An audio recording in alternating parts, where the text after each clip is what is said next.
मोत्रा को नहीं पता कि ये प्रोसीडिंग में पूरी तरह लिखा हुआ है।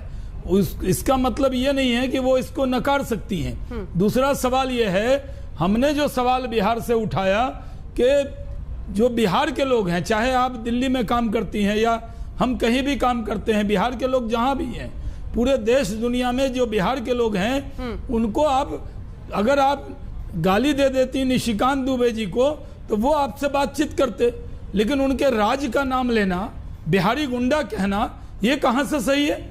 यानी बिहार की छवि तो ऐसी कुछ फिल्म वालों ने बर्बाद कर दी। ठीक है, कभी जिस तरह की छवि बनाई बिहार की कि बिहार के लोग बाहुबली होते हैं, गुंडे होते हैं, और आप बिहार की छवि, मैं सुप्रिया जी से पहले एक लाइन जोड़ता हूं कि जो बिहार के आज कांग्रेस के लोग हैं या आरजेडी के लोग हैं, वो भी दुखी थे।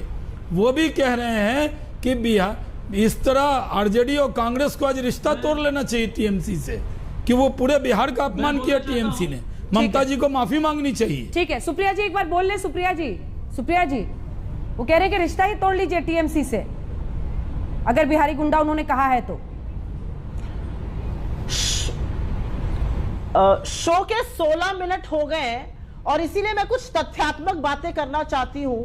ये जो बहुत ही कुत्सित प्रयास कर रहे हैं दोनों भाजपा के लोग बैठकर इसको बिहार वर्सेस किसी और को बनाने का, वो प्रयास मत करिए। ये एक देश है, आप किसी के ऊपर एहसान नहीं करते पानी करके। ये देश के लोग हैं, देश का पानी है, देश के संसाधन है, हम सब भारतीय हैं, पहले इसको मानिए। दूसरी बात मैं फिर से पूछना चाहती हूं, अगर आप वहां पर प्रेजेंट ही नहीं थे, आपका आशय क्या है? यह संसदीय समिति होती किस लिए, मैं पहले यह पूछना चाहती हूं। संसदीय समिति होती है सरकार की अकाउंटेबिलिटी, जवाबदेही तय करने के लिए, पार्लियामेंट में, सदन में, संसद में सरकार की जवाबदेही तय करने के लिए। आप और भाजपा के सदस्य मिलकर वहां पर संसदीय समिति चलने नहीं देंगे, ज्वलंत मुद्दे उठने नहीं देंगे, और यहां पर आप आकर कुत्सित प्रयास करेंगे देश को विभाजित करने का, बिहार बनाम देश करने का। यह प्रयास मत करिए, यह पाप है। यह प्रयास शुरू होने से पहले खत्म होना चाहिए। आपने वहां पर संसदीय समिति क्यों नहीं चलने दी? पहला सवाल आपसे यह है। अगर आप वहां पर प्रेजेंट ही नहीं थे, यह सच है कि कोरम में 9 + 1 10 लोग चाहिए थे, 9 ही लोग थे, इसलिए मीटिंग नहीं हुई। अगर आप वहां प्रेजेंट थे महाशय, तो मीटिंग हो जाती, क्योंकि कोरम बन जाता। तो चित भी मेरी और पट भी मेरी नहीं चलेगी। या तो आप वहां थे या नहीं थे। आपका रिकॉर्ड, और अभी मैं देख रही हूं लोकसभा की वेबसाइट कमेटी की कहती है आप मीटिंग में प्रेजेंट नहीं थे, इसीलिए कोरम नहीं बन पाया। जब आप नहीं थे तो आपको कोई कैसे अपशब्द कहेगा? लेकिन इससे ज्यादा बड़ी बात यह है कि आप और भाजपा के मंत्री और भाजपा के लोग फिजिकली रोक रहे हैं वहां पर एलाइंस को आने से।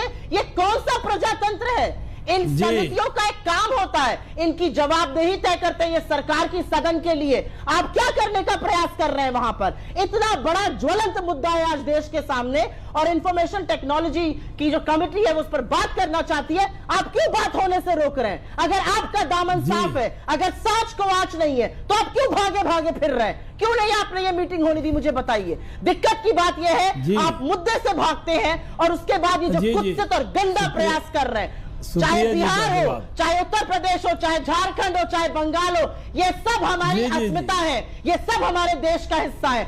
बिहार बनाम देश नहीं है, न उत्तर प्रदेश बनाम देश है। ये जो प्रयास आप लोग करते हैं, ये मत करिए देश को विभाजन करने का। अगर आपको वाकई में बुरा लगा है, अगर आपको वाकई में दिक्कत हुई है, तो आपको दिक्कत उस दिन होनी चाहिए थी, जिस दिन बिहारियों के डीएनए पर, उनके चरित्र पर सवाल उठाया था, और वो सवाल नरेंद्र मोदी जी ने उठाया था। उस दिन आपको माफी मांगनी चाहिए थी। आपकी मां बहनों पर, आपके भाइयों पर, आपके पिताओं पर, आपकी अस्मिता पर वो सवाल उठा था, आपके डीएनए पर सवाल उठा था। तब आप चुप थे, और अब आप देश को विभाजित करने की कोशिश करिएगा मनगढ़ंत बातों से। सिर्फ 2 बातें, या तो आप प्रेजेंट थे या नहीं थे। अगर नहीं थे तो झूठ मत बोलिए, और अगर